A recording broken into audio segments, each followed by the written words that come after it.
Good afternoon, everyone. Welcome. For those of you I haven't had the pleasure to meet, my name is Bill Root. I'm the president of the University of Northern Iowa, and I welcome you here for a Congressional Candidate Education Forum with Pat Murphy. We'd like to welcome everyone, especially Pat. This is the first of what we hope will be several opportunities to engage with the candidates for the United States Senate, Congress, and Governor on their priorities for education. We're going to have a pretty straight format on this. We're going to begin with a 20-minute opening statement by Mr. Murphy. We're going to follow that by questions from our panel, who I'll introduce later, and that will be 20 minutes as well.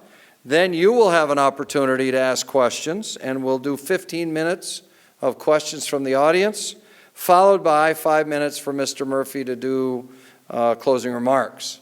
So I'm pleased to introduce Pat Murphy, candidate for Congress from the 1st District of Iowa. Mr. Murphy was born and educated in Dubuque. He graduated from Wahlert High School and has a BA from Loras College. His work experience has included operating his own business, serving as a quality assurance analyst for Mercy Health Center, and teaching at Northeast Iowa Community College. Pat has also served in the Iowa legislature since 1989, and he has been elected to leadership positions, including the Speaker of the House.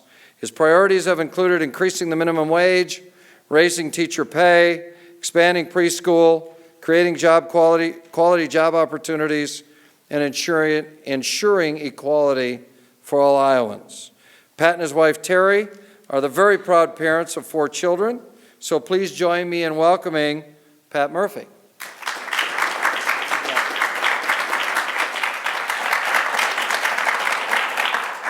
Well, first of all, good afternoon. President Root, I already covered several things, so I won't even, I'll try to skip over some of those.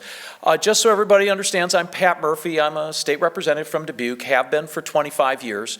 But I'll just tell you right now, my 25 years is what I will be using as the argument to elect me, because I've spent the last 25 years fighting for education funding, middle class values, making sure that we also are able to have people get the economic opportunities they want here in the state, as well as making sure that we keep pushing the state forward.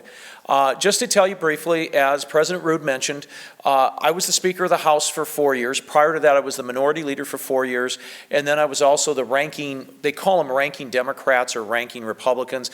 If you chair the committee, you're in the majority. If you're in the minority, you're the ranking member. So if you get the majority, you become the chair. So I was the ranking Democrat for 10 years in the Iowa House on the Appropriations Committee when we operated with budgets between $4 and $6 billion, including funding the University of Iowa, University of Northern Iowa, and Iowa State University.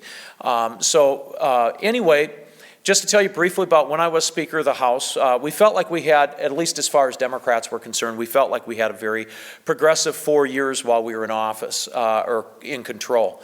The first thing we did was we raised the minimum wage to $7.25 an hour. And one of the things I'm talking about as I run for Congress and if I get elected is raising the minimum wage from $7.25 to $10.10 an hour. Senator Harkin's talking about it, but here's the reason it's so important. If you raise the minimum wage to $10.10 an hour, 28,000 Iowans that are currently receiving food stamps would go off the food stamp rolls because they'd be able to be self-sufficient and take care of their own families.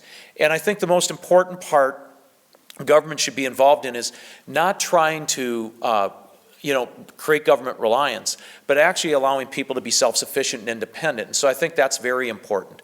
But along with that, when I was Speaker of the House, we also passed the Lilly Ledbetter Act, which allowed employees, if they found out they were being discriminated against in the workplace, and this affected women, because women at the time were only making 73 cents for every dollar that a man made, it allowed them to sue their employer for damages. Well, now the problem is we're still only 77 cents to every dollar a man makes. And so there's a paycheck fairness bill at the federal level, which I would support, that would allow for expansion on the Lilly Ledbetter Act and put it into federal code. And I don't think everybody talks about this being a women's issue. It's not really a women's issue. It's about fairness. I think most Iowans and I think most people in the United States think it's more about the issue of being fair within the workplace. Plus, it's the whole issue of if if both of you are working side by side, you're doing the same job, you've been there for the same period of time, you should be earning the same amount of pay. And so I think that's the issue. It's really an issue of fairness. It's not an issue that's a woman's issue, although unfortunately it appears to be. But along with that, there's a number of other things that I think we need to make sure that we focus on. And one of them that I want to talk about briefly here today is making sure that we grow the economy in the state of Iowa and tie what we did when I was in the majority. A good example of that was we created the Iowa Power Fund, which we put a lot of money into investing in infrastructure to grow our jobs, namely in wind turbines, ethanol, soy diesel, and along with that, solar. And what ended up happening was we created about 8,500 jobs during that period of time. But more importantly, when we went into this recession the last time, Iowa was not affected as much as the rest of the country was because we actually became a very energy producing state. Iowa currently, about 25% of our energy, if you were to take a look at the light bulbs in this room, if there was 100 of them, 25 of them are actually being powered by renewable energy. That's something that we need to continue to push forward here in the state of Iowa, making sure that we create economic opportunities in the state. But more importantly, it's the jobs that we've attracted by meeting some of our energy needs and talking about sustainability. If I talked here 15 years ago, if I mentioned Google, Microsoft, IBM, Facebook, which didn't exist, you would assume that those are companies that are located on the east or the west coast of the country. Yet all of them have a presence in Iowa or are building a large presence in Iowa, and it's primarily because of 3 or 4 reasons. One, and most important, is we've been able to show that we can handle their energy needs for the next 50 years, which is huge to computer companies. But beyond that, it's because we have the water to cool large web portals for their data centers. Along with that, we have a fair amount of dark fiber. But lastly, and most importantly, it's because we can meet their educational needs as well.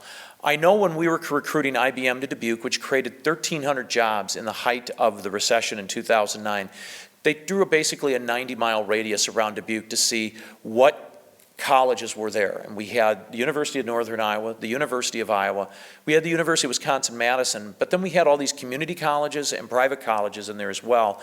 So they knew they could get the education workforce that they needed, and that's huge. And so making sure that we tie our goals to making sure that we create jobs that are going to be long-lasting and well-paying is a part of what we need to do. Along with that, though, too, there's a couple of other things that I'd like to discuss with you. Since I'm in front of a college group today, I think we do need to talk. I just noticed some of the students woke up. No, seriously, some of the things that we have to focus on is when I was Speaker of the House, tuition from 2002 to 2006 went up 90% at the Regent-run universities during those 4 years. Primarily because the state didn't well fund higher education, which caused, needless to say, a lot of tuition increases and a lot of fee increases. One of the things that I did as Speaker was I said that if we got control, we would keep it at the rate of inflation or less. During the 4 years I was Speaker of the House, tuition went up between 2% and 5% each of those 4 years. And now they have what they call a tuition freeze, which is good for Iowa residents, but we need to make sure that we're continue to well-fund education so that kids can get the economic opportunities they need without coming out straddled with debt. And so I think that's the important part that we need to focus on. But along with that, we need to make sure that we have funding for Pell Grants, making sure that, because that's a program that years ago, many students were available. Today to basically get a Pell Grant, it used to be something that middle-class students could get. It's now something where, quite frankly, you have to be poor or destitute to qualify for those programs. We need to make sure that kids can get access to Pell Grants and be able to help them get into college and use it for their 4 years. But more importantly, we need to make sure that we put a cap on how high interest rates can be in regards to students when they're going to college and taking loans. When I was Speaker of the House, the Iowa Student Loan Liquidity Corporation had, the Des Moines Register reported a scandal where there was high interest rates being charged. We made legislation changes so that we restricted the abuses that were going on with the financial markets. And we need to continue to look at what Elizabeth Warren's doing, whether it's tying it to what you can get for a home loan or capping it at some point as to how high those interest rates can be, so that students know how much they're going to have to pay out in loans when they finish college. So I think those are things that we need to continue to focus on. How am I doing on time? 12 minutes. Oh, 12. I got 12 minutes left? Wow. Okay. Well, back when man met woman, so seriously, those are just a few of the things that I was going to talk about. I will tell you this, though, too. We need to make sure that we keep our focus on growing the economy in both this state and across the country. Iowa has a 4.4% unemployment rate, but at the federal level, it's still much higher. We need to make sure that we focus on our energy needs so that we have less dependence on foreign oil. This state's doing a very good job with that, especially when we're focusing on areas with renewable fuels, focusing on wind and solar, so that we can also cut down on our environmental issues with our carbon emissions. So I think those are things that we need to naturally focus on. And the other part too is, this is why it's so important for Iowa. Iowa was the slowest growing, the students aren't going to know this, and I don't think most people do, but Iowa was the slowest growing state in the nation for the last 100 years between 1900 and 2000. Every other state grew at 100% population base. In other words, we had 2.2 million people in Iowa. If you had 2.2 million people in 1900, by 2000 that meant you had 4.4 million people or more. The only state that didn't grow at 100% was the state of Iowa. We grew from 2.2 million to 2.9 million.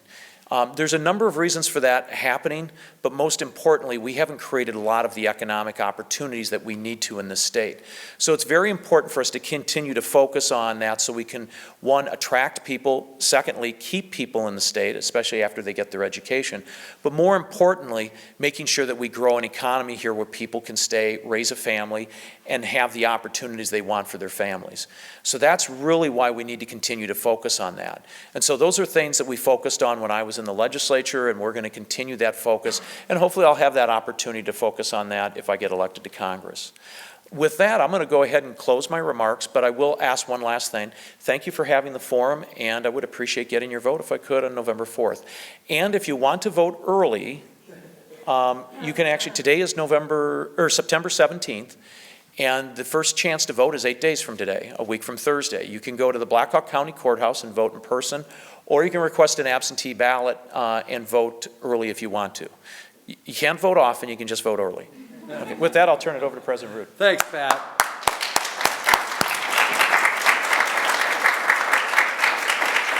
We'll now proceed to the second phase, and it's my pleasure to introduce our panelists from right to left.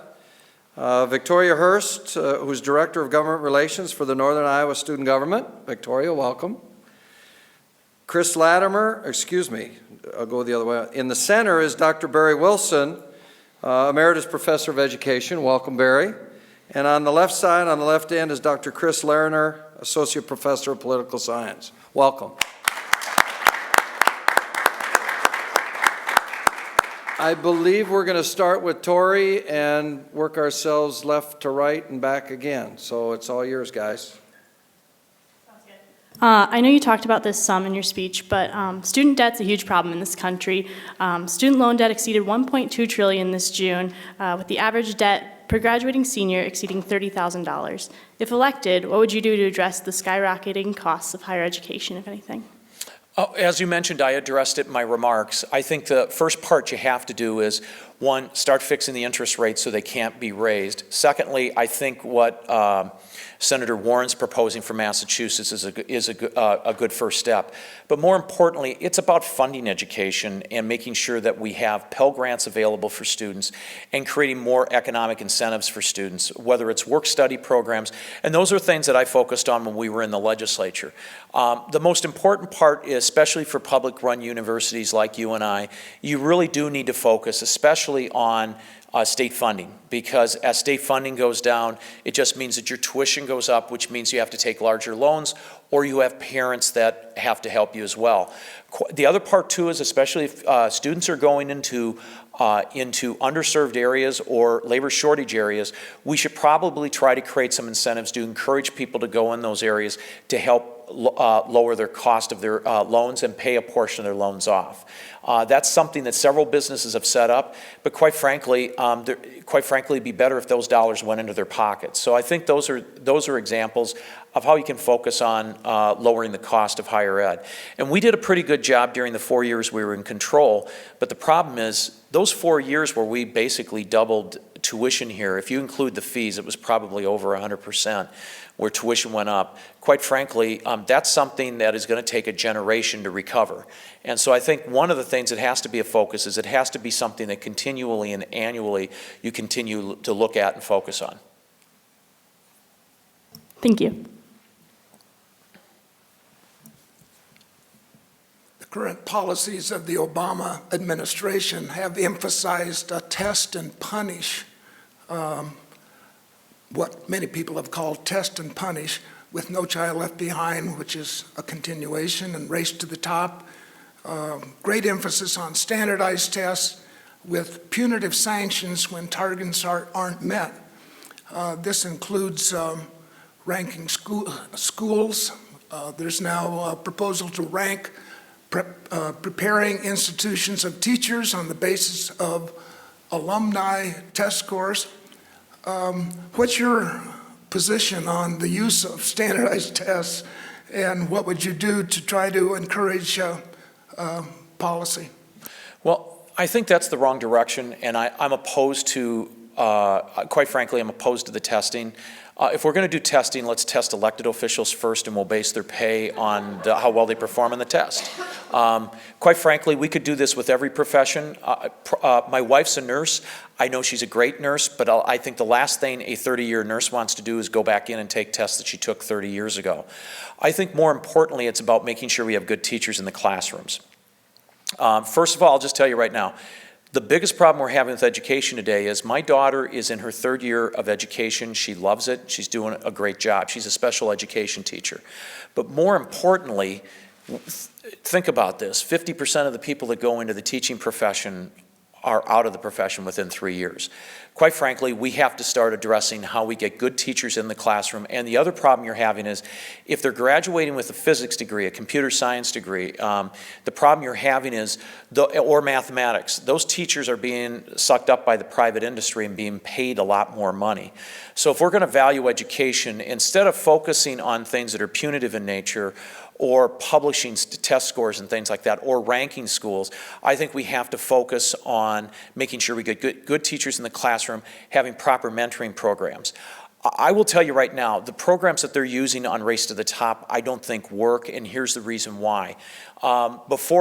This morning when I read the paper, the Dubuque Community School District, where I'm from, every school in the Dubuque Community School District, except for one, is on the No Child Left Behind watch list.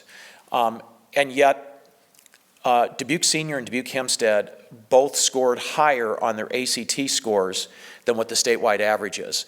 And so I think, the bottom line is, why are those students performing so well if their test scores are so high? They should be failing. And so the problem is they set up some very arbitrary guidelines, and I think more importantly, they need to focus on what they need to do to make sure we have good teachers going into the classroom, and then quite frankly, making sure that they get the mentoring that they need, but also, quite frankly, it probably means we have to put more money into the programs to make sure they're successful and we keep those teachers in the system. That's probably the biggest problem we have today. I'm sorry, go ahead, I'm done. Chris, you're up. Okay. All right, well, thank you, and thank you for being here. This question is a little bit different, but it concerns funding for the National Science Foundation, particularly in the area of the social sciences. And I think you have a degree in history and political science, minor in political science, is that right? You would have to research me, yeah, that's correct. Yeah. All right.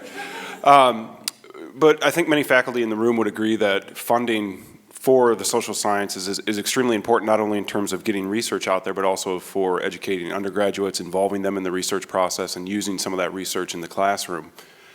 There's been an effort the last few years within the United States Senate to cut funding for the National Science Foundation, particularly for the social sciences, because you have some members of Congress making essentially value judgments about that particular kind of research, calling it the soft sciences and that it's not hard sciences. And I was wondering if you could comment on that a little bit.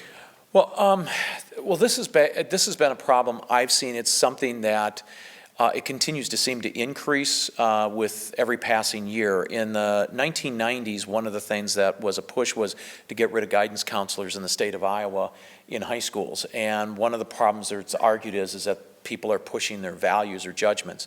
I don't see that as really the issue. I think more importantly, it's making sure that students get a well-rounded education.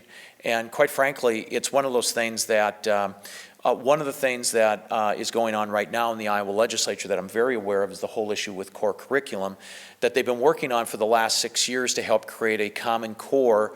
And for some reason, people are saying that that's something that we shouldn't do. Quite frankly, why wouldn't we want to do a common core so every teacher in the state knows what the outcomes are, what you want to expect of your students, and what that education should be, so that you don't have neighboring school districts that might be getting different outcomes. I think the goal needs to be to get the best education possible, and not for legislators to have a political judgment on whether it's the social sciences or other sciences, saying, well, they're not the same as a real physical science. Because quite frankly, I think some of the things that I think most people agree on is we want to make sure that people have a good education. Studies have shown if you get a good education, you have a much better opportunity at life. You can achieve more. It gives you, it helps society as a whole.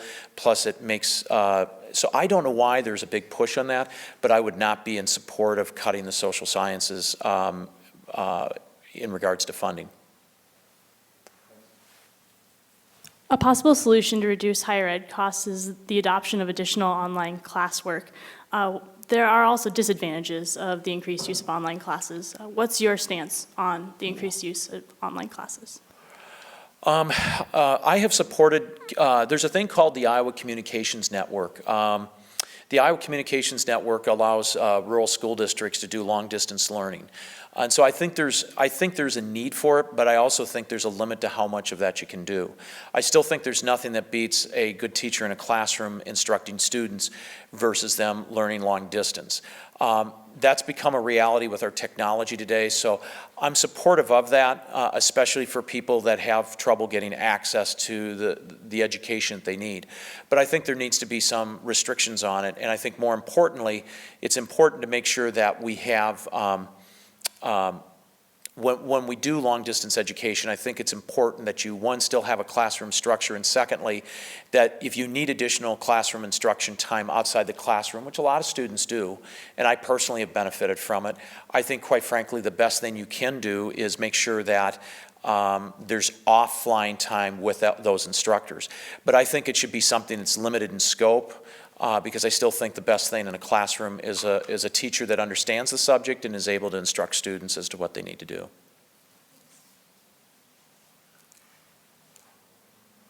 In recent years, we've seen a great move toward the privatization of education, and current federal policy encourages charter schools, for example, encourages charter management companies, for-profit entities, and vouchers.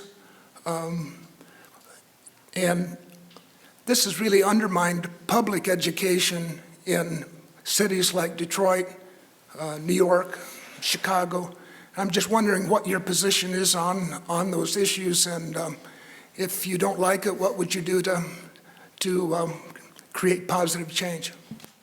Well, there's things that I've supported in the legislature, such as the school tuition organization for private schools.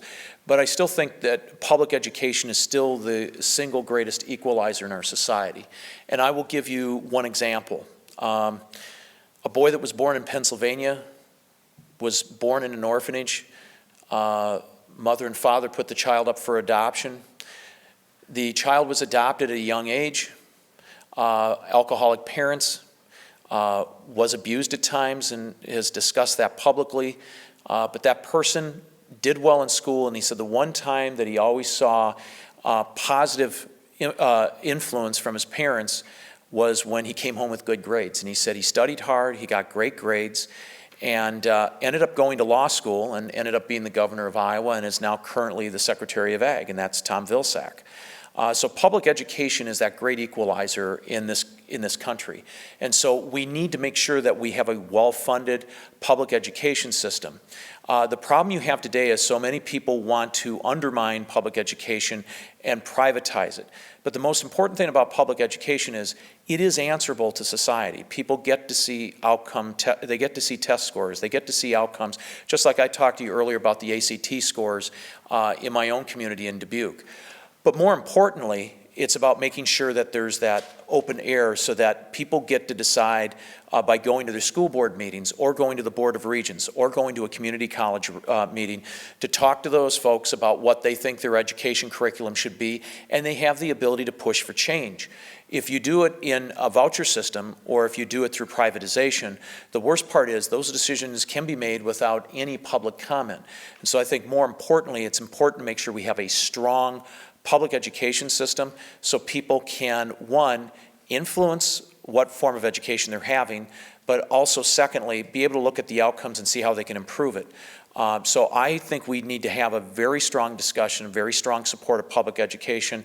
We can do some things to help but it should be very limited. Public education is the one thing that everybody should be afforded in the United States, and is. And if you don't want to be a part of it, I worked on universal preschool. 4-year-olds, we made it optional in this state for 4-year-old preschool children that their parents could get into the program or get out.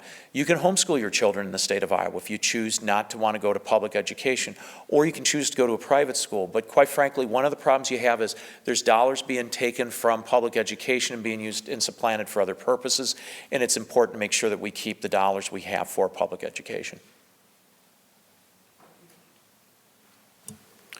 This question comes back a little bit to Tori's first question, but is there a larger role for the federal government to play in funding higher education beyond some of the grants that you mentioned? That's a good question. I think there is, but I think it's probably limited in scope. I think we should do more to make sure that the Pell Grant addresses more student needs, and I think it's very important to regulate those interest rates for students so that they don't have skyrocketing bills after they leave college. But probably the big area that I think we should focus on is labor shortage areas. As I mentioned earlier in my opening remarks, there's a huge shortage of advanced manufacturing jobs, and a good example of that is CNC operators. CNC operators, my one son is a CNC operator for the company he works for. Those jobs all pay between $20 and $25 an hour. But you have to be strong in the sciences and in the math and quite frankly, usually good with computers. My son operates a laser all day. And so it's important to make sure that you have well-skilled people for those jobs. So I think more importantly, we need to look at where we have labor shortage areas. Basically, and it's not just four-year institutions. This needs to be focused on community colleges. And quite frankly, if you need to set up special programs within high schools so that kids that want a career pathway in this area that we make sure that those career pathways are available to school districts.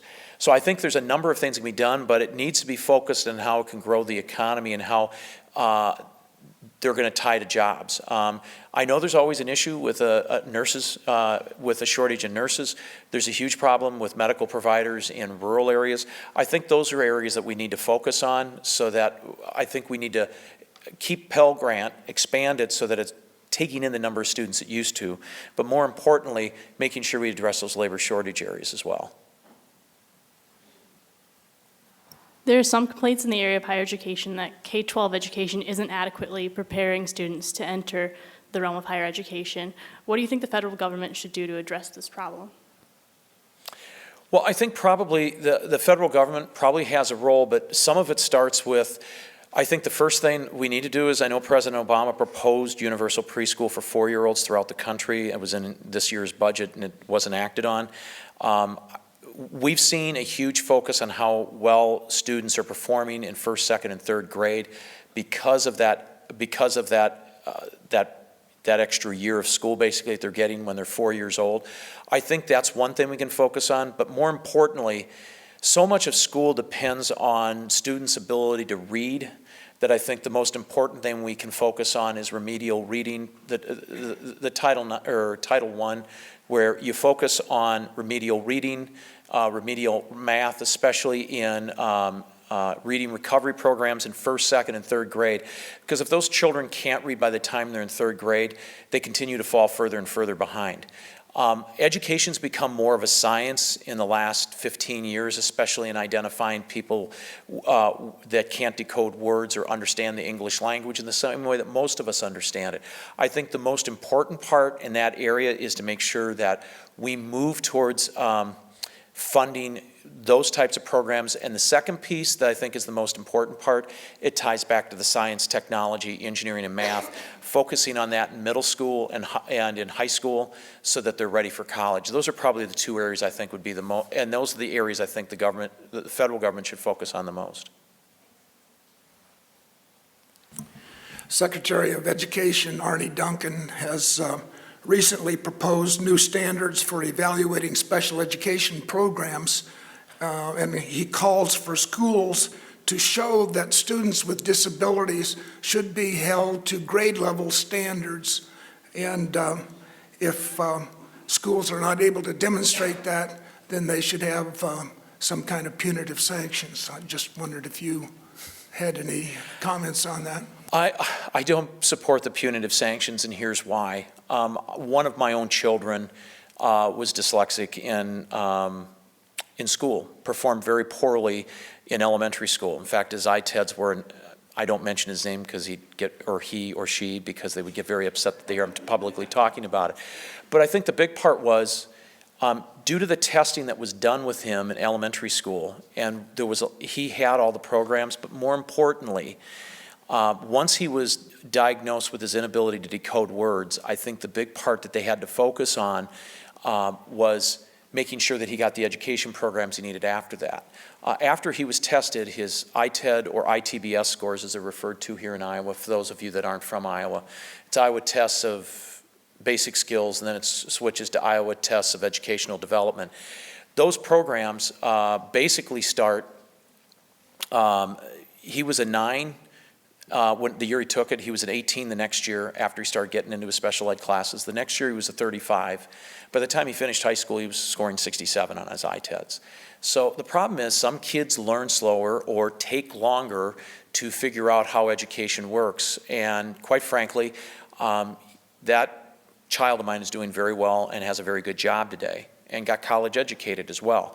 So I think one of the things that we really have to focus on is making sure that instead of looking at being punitive, we have to focus on schools in a way that, quite frankly, we know that some students are late blossomers, and we need to make sure that we keep that focus on making sure we get the most we can out of every student, because as we compete against the Chinese and we compete against Asia and Europe, we need to make sure that we get the most out of everybody's education so we can compete globally and economically.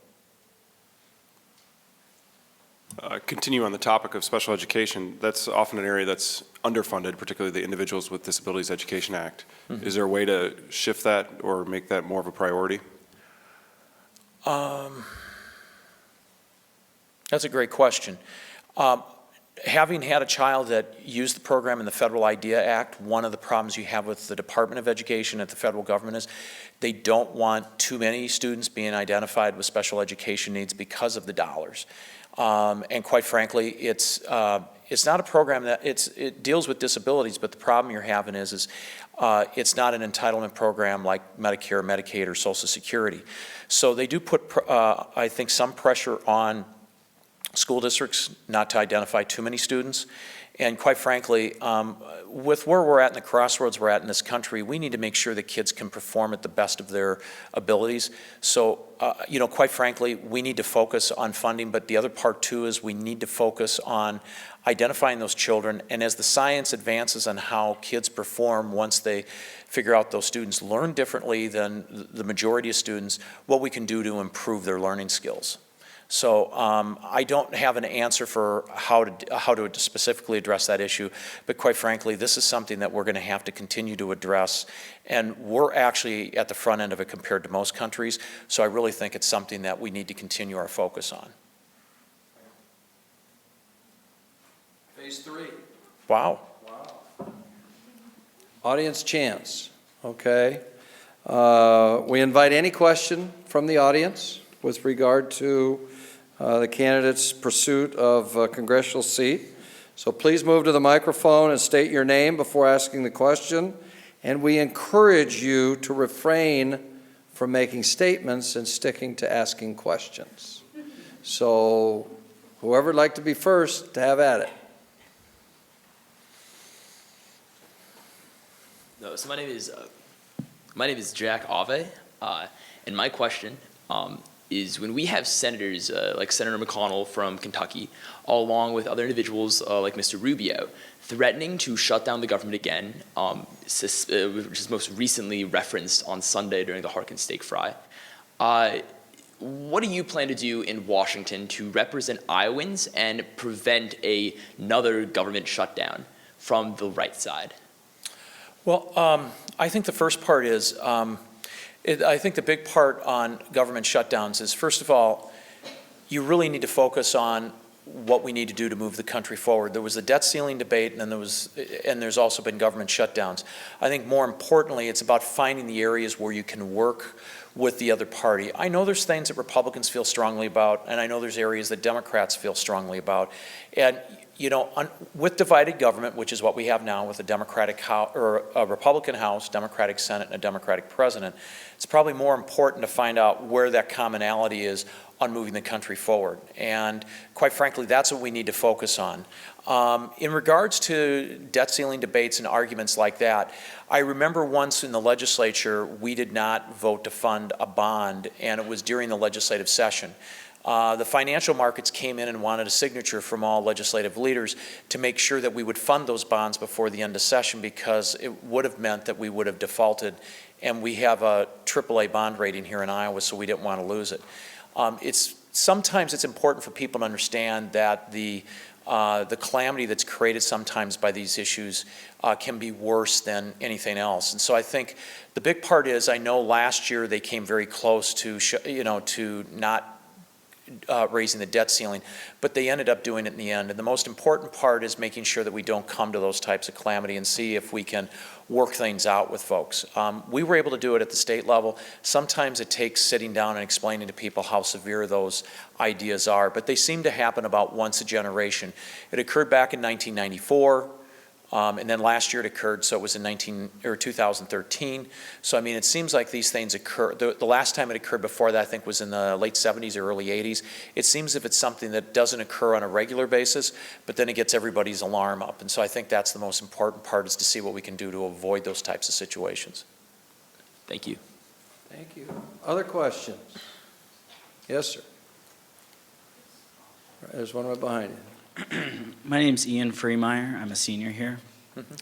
Mr. Murphy, you recently said that we need to grant amnesty to illegals and also provide them with a U.S. education. Could you please explain how the funding comes from that? Well, yeah, I will. First of all, the part I'll tell you is, when we talked about that, the question I had on public radio was what we should do with the immigration issue. We have 13 million undocumented workers right now in the United States. We're not going to deport all 13 million of them. I think the best example of that is what you saw in Postville, Iowa, where we spent over $200,000 for each person that was deported back to Mexico. So I think the more appropriate grounds is to try to find pathway to citizenship for those 13 million. And the way I think you do that is they should be required to perform public service.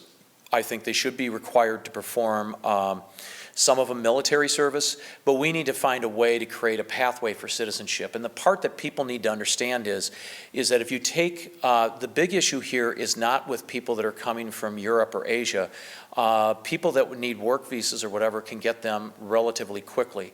But to actually move from Central America or South America actually takes up to 10 years.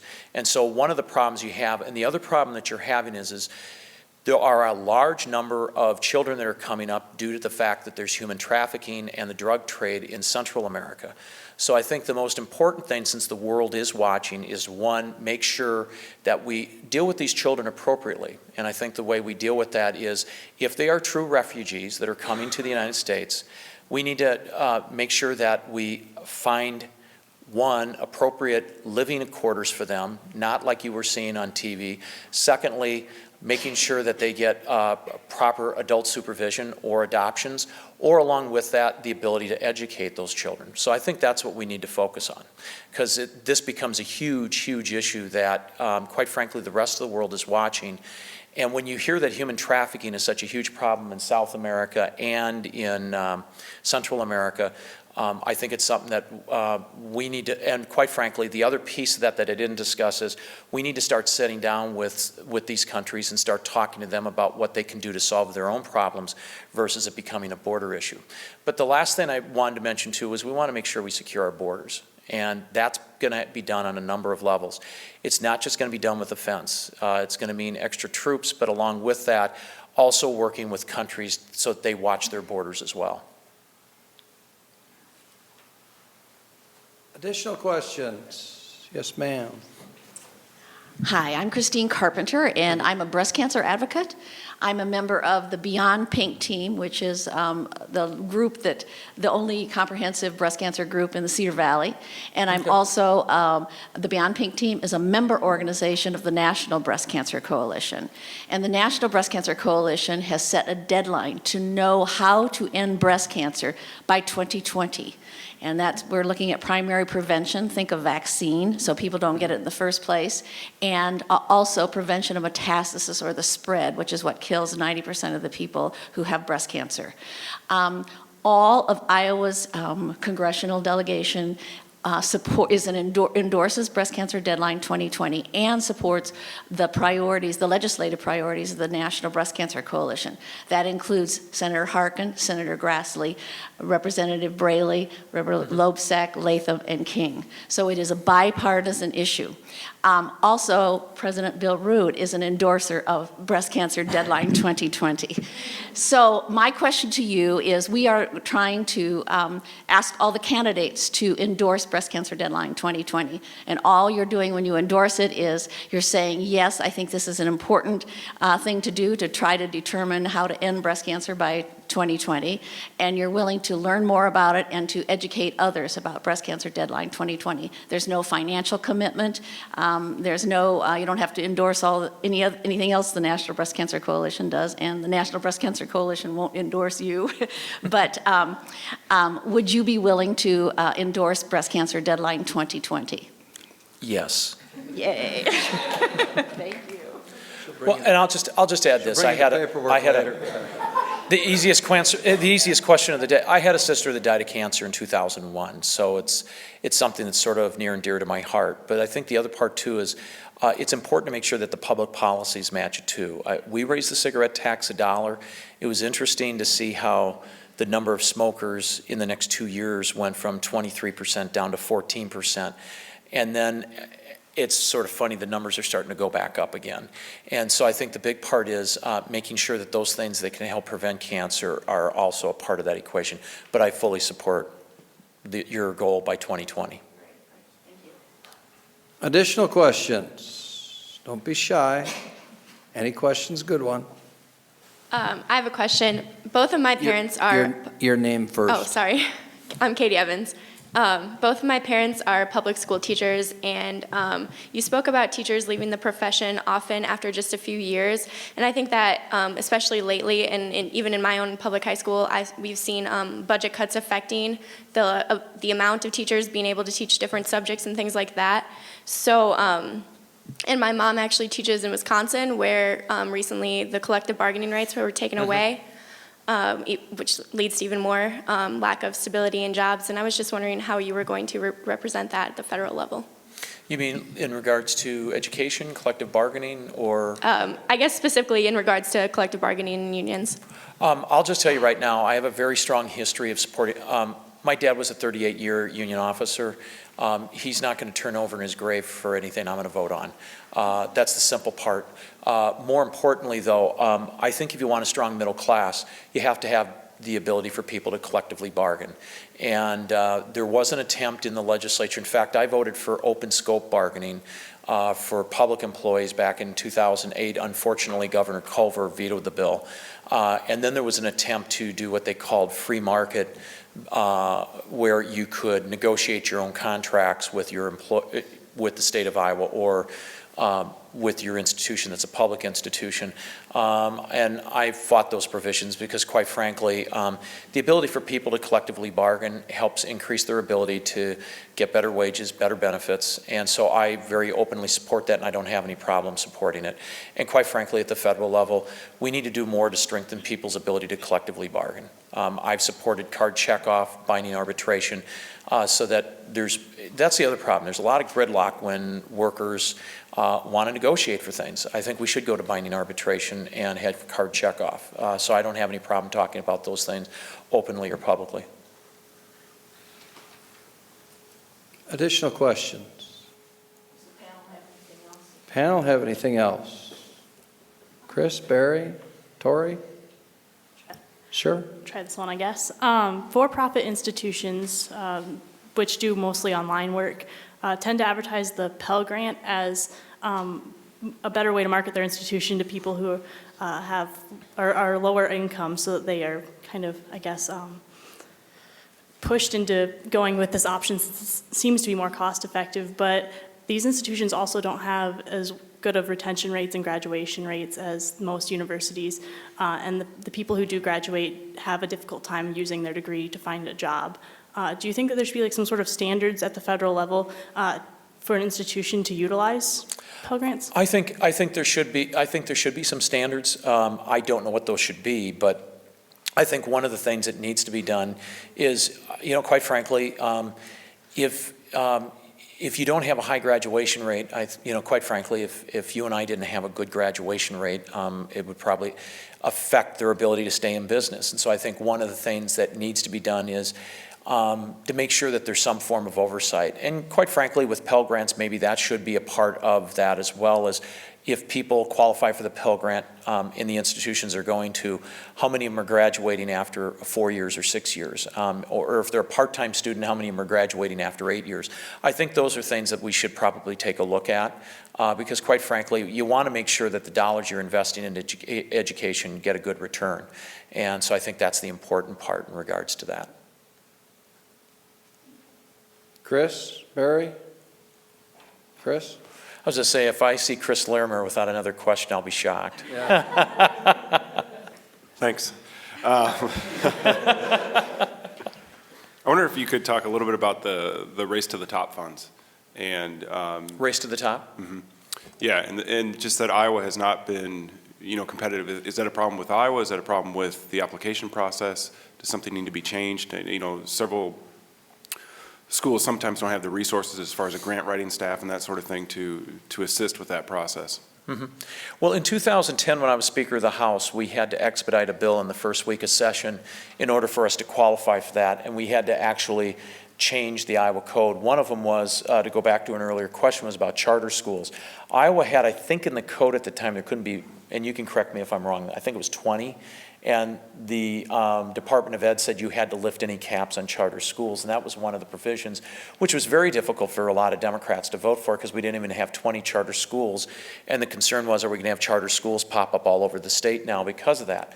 But I think more importantly, I think one of the things that you're always looking for with these Race to the Top funds is they want to show school districts that might be struggling and they can show that they can improve quickly or rapidly.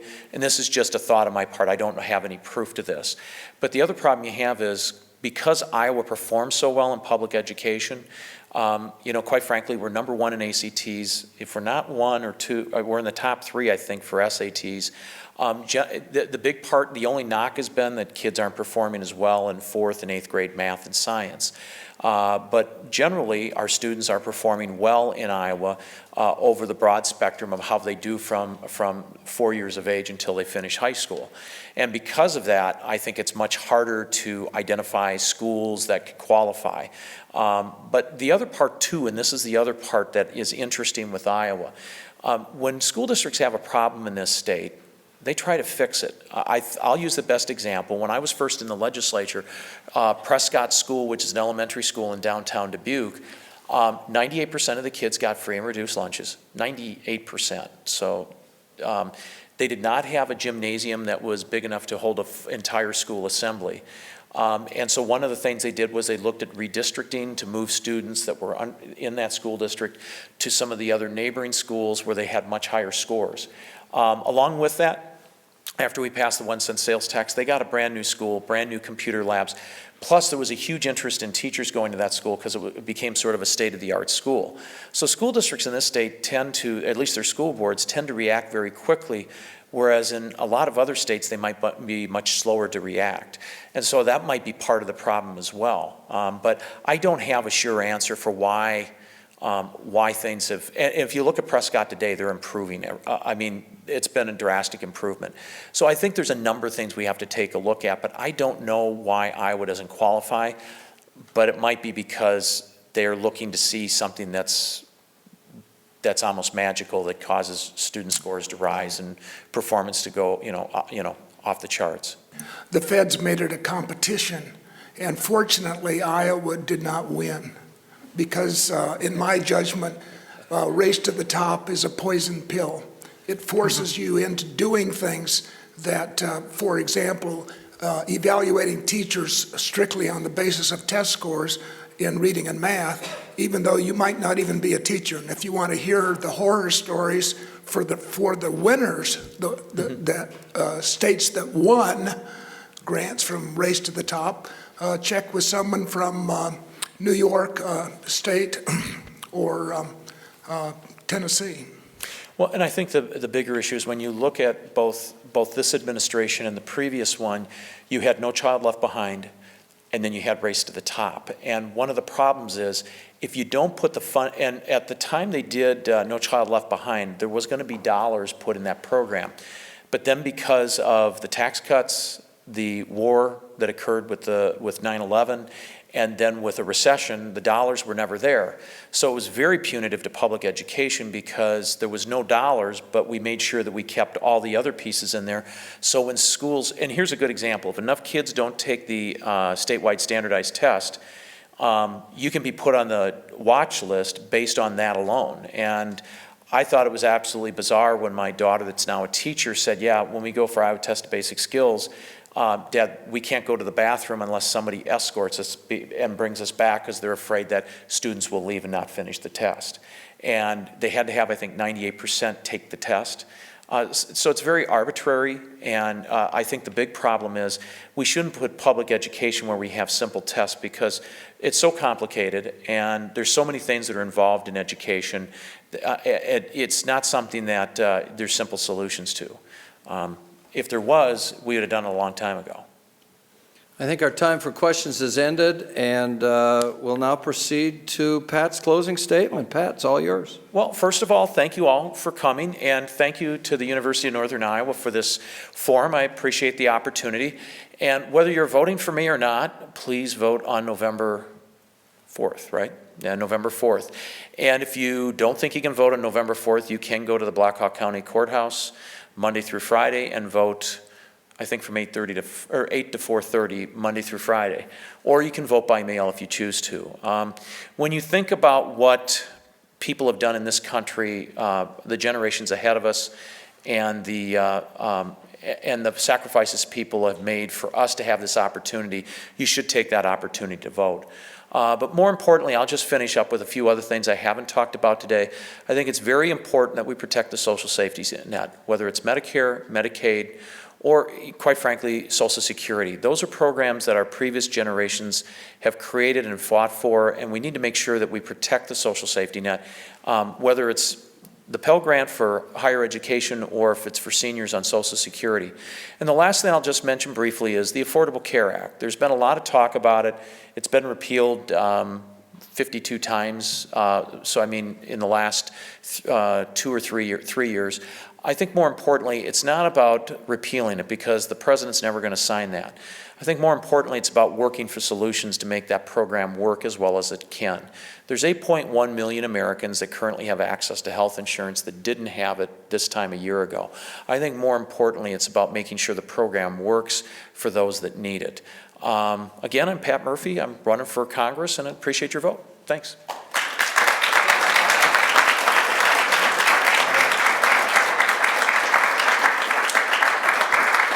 I'm sure Pat will stay around if you have any additional questions. Thanks, everybody, for coming, and have a great rest of the day.